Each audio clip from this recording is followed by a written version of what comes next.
کہ حضرت عمر نے فرمایا لوگوں تمہیں اپنے گورنر سے کوئی شکایت تو نہیں؟ تو لوگوں نے کہا 4 شکایتیں۔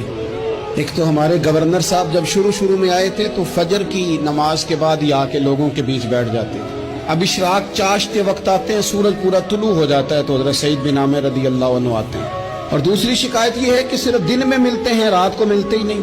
اور تیسری شکایت یہ ہے کہ ہفتے میں ایک پورا دن ہوتا ہے ملاقات ہی نہیں کرتے۔ اور چوتھی شکایت یہ ہے کہ کبھی کبھی بیٹھے بیٹھے رونے لگتے ہیں اور بے ہوش ہی ہو جاتے ہیں۔ آپ نے ایسا شخص گورنر بنا دیا جو دیوانہ ہے۔ حضرت عمر نے بلا لیا، قریب بیٹھے تھے، کہا دے سوالوں کے جواب۔ گردن جھکی ہوئی ہے، عرض کرنے لگے امیر المومنین میں نے تو پہلے ہی کہا تھا میں گورنری کے قابل نہیں، میرے والا کام نہیں۔ فرمایا اب تو منصب تمہارے پاس ہے، تمہیں جواب تو دینا ہے۔ حضرت سعید بن عامر کہنے لگے حضور 4 میرے ساتھ مسئلے ہیں۔ فرمایا کون سے؟ حضرت سعید بن عامر کہنے لگے آپ سوال دہرائیں میں جواب دیتا ہوں۔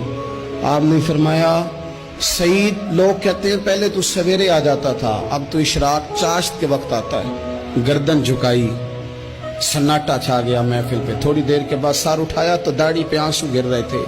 فرمانے لگے حضور میرے گھر میں خادم کوئی نہیں، بیوی بیمار ہو گئی ہے، میں نہ سویرے اٹھتا ہوں، آٹا گوندتا ہوں، روٹیاں پکاتا ہوں، گھر میں جھاڑو دیتا ہوں، باہر آنے میں دیر ہو جاتی۔ پہلے جواب پر ہی لوگ رونے لگے، آنسو نکلنے لگے۔ حضرت عمر رضی اللہ تعالیٰ عنہ بھی روئے۔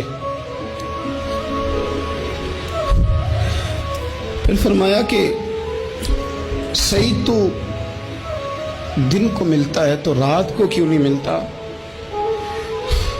اپنی داڑھی پکڑ لی، کہنے لگے عمر ساری سفید ہو گئی ہے، اب تو لگتا ہے پھل پک گیا ہے، پتہ نہیں وہ کب مجھے کہے گا واپس آ جا۔ میں نے نہ دن مخلوق کے لیے رکھا ہے، رات اپنے رب کے لیے رکھی ہوئی ہے، مجھے تکلیف نہ دی جائے۔ گورنر کی بات کر رہا ہوں۔ پھر کہا سعید یار ہفتے میں ایک دن ملتے کیوں نہیں؟ کہنے لگے عمر یہ میرے رب کے ساتھ پردہ ہے، اسے نہ کھولا جائے۔ میرا پردہ ہے نا، میں نے اپنے رب کے ساتھ اپنے پردے رکھے ہوئے ہیں۔ فرمایا نہیں آپ بتائیں۔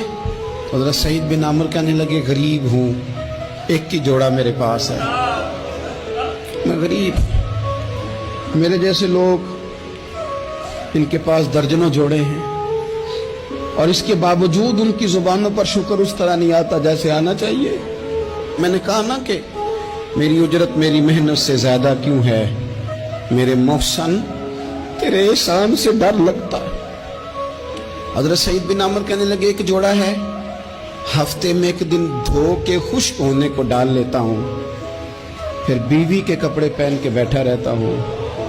کس طرح گھر سے باہر نکلوں؟ میرا پردہ تھا، میں اپنی غریبیاں لوگوں کے سامنے نہیں رکھنا چاہتا، میں جانوں میرا رب جانے، میں راضی ہوں نا اس کی رضا پہ۔ اب تو حضرت عمر ہچکیاں لے کے رونے لگے، فرمانے لگے چل آخری سوال کا جواب ہی دے دے، کبھی کبھی روتے ہو تو بے ہوش ہی ہو جاتے ہو۔ حضرت سعید بن عامر پھر رونے لگے، فرمانے لگے بڑی عمر کا ہو گیا تھا جب کلمہ پڑھا تھا، جب وہ پچھلے گناہ یاد آتے ہیں نا۔ میرے سامنے لوگوں نے حضرت حبیب بن عدی کو سزا دی تھی مکے میں، اور میں اس وقت مسلمان نہیں تھا، میں مدد نہیں کر سکتا۔ جب وہ وقت یاد آتا ہے تو برداشت سوچتا ہوں کیسے اللہ کے حضور جاؤں گا۔ دوستو دعا کرنا، یہ وطن جو داتا صاحب کا ہے، جو بابا فرید کا ہے، جو غریبوں کا ہے، کمزوروں کا ہے، مزدوروں کا ہے، اللہ اس ملک کو بھی کوئی ایسا شخص عطا فرما دے